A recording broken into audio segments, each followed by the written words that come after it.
Thank you for watching. This is Doug's Open on Classics. My name's Doug. So today I'm at North Weald airfield, a meet organised by Steve of Steve's Breakfast Club. If you could make it down here another time, I would absolutely 100% recommend it. Loads of lovely cars here. I've been drawn to, in my eyes, absolutely amazing Scimitar GTE owned by Nick. So Nick has very kindly agreed just to tell us a bit about the car. Could be anything, Nick. Just whatever you think may be interesting about it. It's a lovely bit of kit. Yeah, well, thank you, Doug. Yeah. Well, I picked it up in lockdown, as we all do. We'd have these rather random internet searches late at night. Yeah. And bottle of wine involved? Bottle of wine. I couldn't possibly comment. No. Anyway, I thought, well, it's bound to be in the depths of Scotland. I'm not going to go and travel to see it, but blow me if it wasn't around the North Circular at Staples Corner. I'm Walthamstow.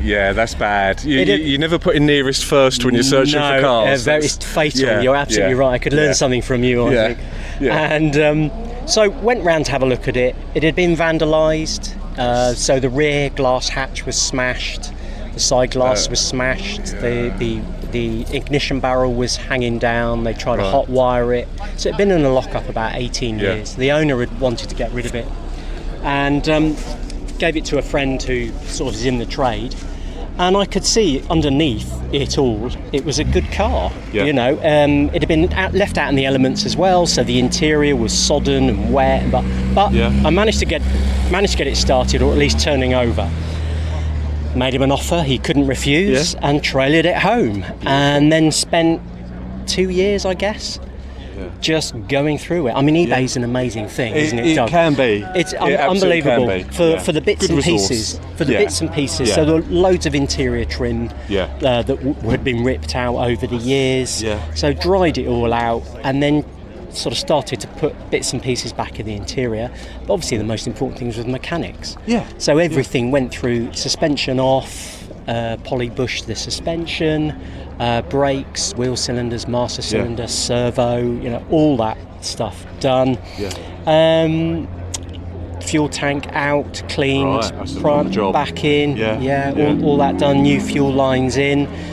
And actually the lump itself was very good. It needed tappets doing, but timing, plugs are the same.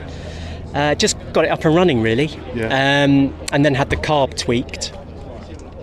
And cooling system, as people know, for these GT, this is actually a 5A. 74 5A. Right. So 168 brake, 0 to 60 in 8. That's respectable. They shift. Because they're not steel. No, exactly that.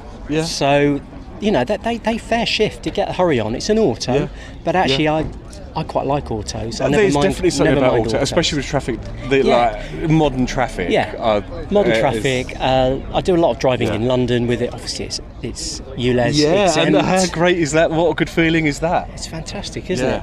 I mean, I've got 4 classics on a policy. I think I pay about 230 quid all in each year for them. That's a good deal. Cheap motoring. Like tax exempt, MOT tax exempt. It is MOT exempt, although I have a friendly MOT garage, and I always put it through. I say friendly; they put it through pre-MOT for me. Exactly. It's got to be safe. It's our responsibility, isn't it? As classic car owners to make sure they're safe. For me and others as well. So peace of mind there. So just for. Sorry, I'm jumping around a bit. No. It's I love it, this car.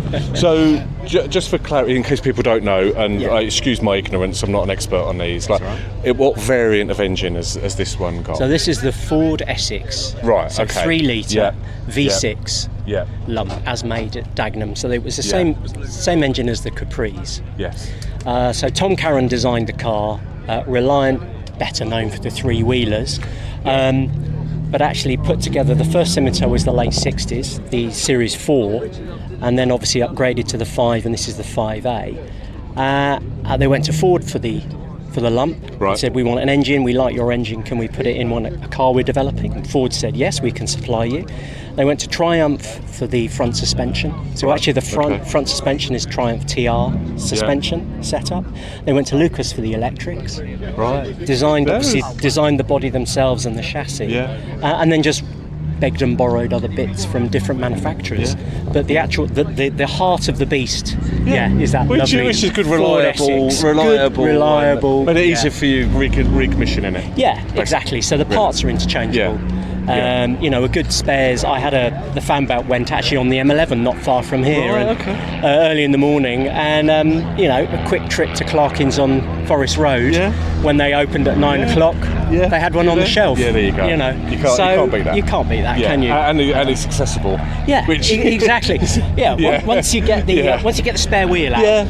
That's true. You know, but I mean, yes, everything's there. Everything's there, and obviously the reason why it's set back a bit is front suspension. Obviously, they didn't want it on top of it. They had to just put it just behind, so they had to cut into the bulkhead a bit. But you know, it fits in. In there really lovely, doesn't it? And when I was talking to you earlier about it, this is one of the best things for me. So where did you take it? Where did you drive it down to? Well, I like to use with confidence. I like to use my cars. Yeah, this is great. And I've been down to the Le Mans Classic in France a few times. That's my dream, that. You know, the clue's in the title, isn't it? GTE, Grand Tourer. So it's a lovely engine. It just sits at, I don't know, 60, 70, absolutely no trouble all day long. And returns about 33 to the gallon. That's a bonus. Can't go wrong, really, can you? I try not to. In style.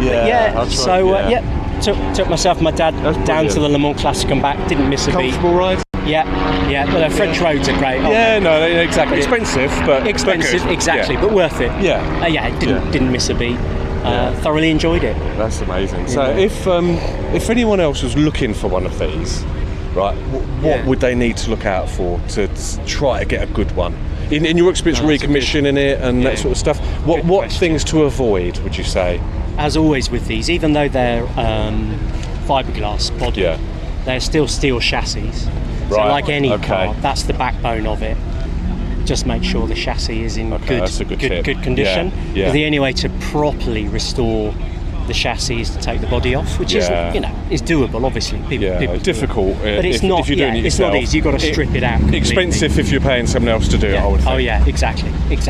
Yeah. So chassis in good condition. And obviously the fibre. I mean, as you can see, this one's lived a life. But this is great. This is one of the main the attraction for me. Just the honesty of it. Yeah. If that makes sense. Well, you can see you can see it's resprayed. So originally British Racing green. That's been gone over years ago. The tan interior is the same. And the gel coat is going. That will only get worse. But it's structurally solid, isn't it? What's going to happen? You know. Yeah, exactly. What's the worst going to happen? A bit's going to flick off. There are specialists out there for fiberglass. Apparently, you have to leave them to dry forever. In between, you know, in the preparation stage, and then the gel coat, and then the top coat. But there are specialists out there do a bit like any respray, and done properly is not cheap.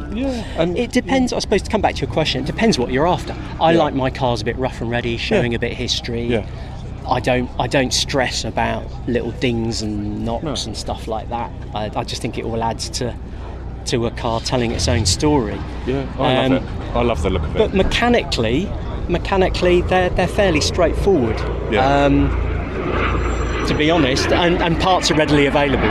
So there are no parts you think, crikey, if I can't get that part, I'm not going to be able to work on it or get it back on the road. Because you would use it. Exactly. And I was thinking that when you were saying about respray, and look, kudos to people that want a mint car, you know, that want it like that, right? But you want to use it. So if you put this in to be done, you'd be without it for a long while. You wouldn't be able to use it, would you? No, for a long time, I would think. Not at all. And I prefer to just use it. Use it. I mean,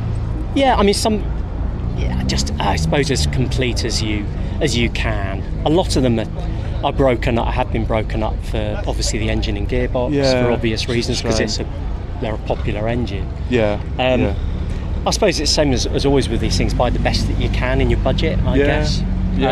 Joining a club is always a good option. You know, and there's a club specifically for these. And I suppose it goes as well as what would you be confident to do yourself? Exactly. If you can't do it yourself, how much would it cost me to get someone else to do it for me, which would be me. If I'm completely honest.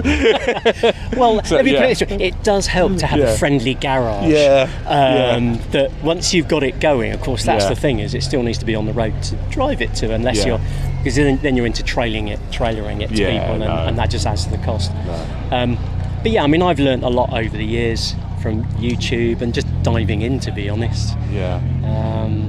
It's great. I just love the honesty of it. And I was saying to you before, I was at Hatfield Heath, and there was one that had been like completely submerged in water. Right. I remember you saying. And again, it was such a great look to that car. It's brilliant.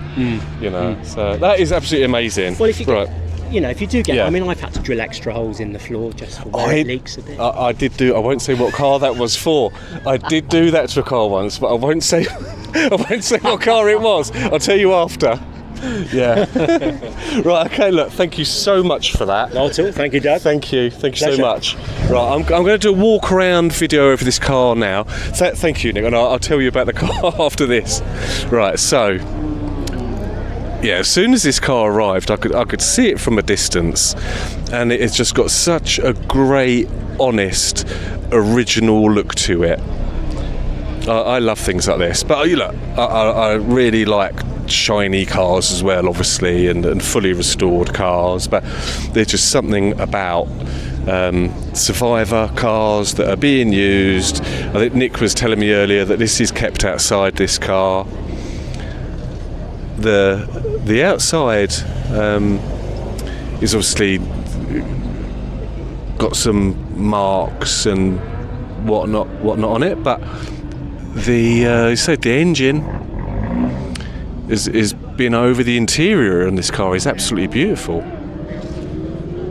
So, what a lovely bit of kit. So thank you to Nick for being very generous and telling us about this car. So look, thank you for watching that. I hope you enjoyed it. As I say, I don't want to video just things that I personally like, but this car, I was absolutely drawn to it. So Scimitar GTE automatic. What an absolute great bit of kit. Thanks again to Nick. If you haven't subscribed, please, if you could do that, would be amazing. I will hopefully see you soon. Keep safe.